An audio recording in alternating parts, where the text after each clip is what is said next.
किसी भी देश के लिए वायुसेना का बहुत बड़ा महत्व होता है, लेकिन आश्चर्य की बात है कि पहले के समय में भारत जैसे बड़े देश के पास एक बड़ी वायुसेना तो थी, लेकिन भारत के वायुसेना के पास अत्याधुनिक हथियार या फिर यूं कहें कि मिसाइलों की भारी कमी थी। सुखोई जैसा फाइटर जेट होने के बावजूद सुखोई से फायर होने वाले भारत के पास लंबी दूरी की मिसाइलें नहीं थी। लेकिन अब समय बदल गया, हालात बदल गए, भारत की तैयारियां भी बदल गई, क्योंकि अब तो भारत का स्वदेशी तेजस भी अत्याधुनिक हथियारों से लैस है। लेकिन अब भारतीय वायुसेना के पायलट और ग्रुप कैप्टन अर्पित काला ने भारत के अस्त्र और ब्रह्मोस मिसाइलों पर ऐसा खुलासा किया जो चीन और पाकिस्तान के लिए किसी सदमे से कम नहीं है। पायलट अर्पित काला ने कहा कि स्वदेशी ब्रह्मोस जैसे सुपरसोनिक क्रूज मिसाइल और हवा से हवा में मार करने वाली अस्त्र मिसाइलों को भारत के सुखोई 30 MKI लड़ाकू जहाजों में जोड़ने से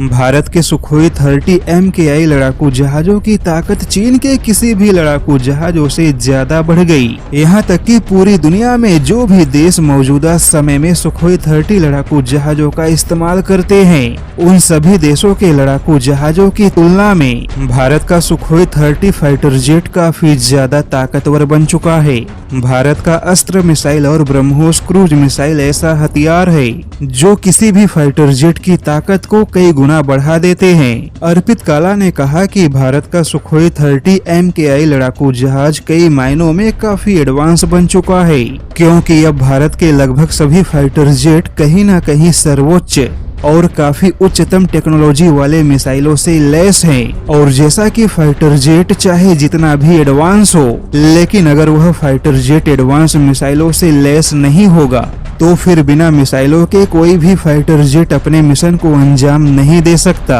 लेकिन अब भारत कहीं ना कहीं इस मामले में इतना आगे निकल चुका है कि अब भारत के फाइटर जेट हर प्रकार के अत्याधुनिक हथियारों से लैस हैं, जो भारत की वायुसेना को दुश्मन के मुकाबले काफी बढ़त दिला रही हैं।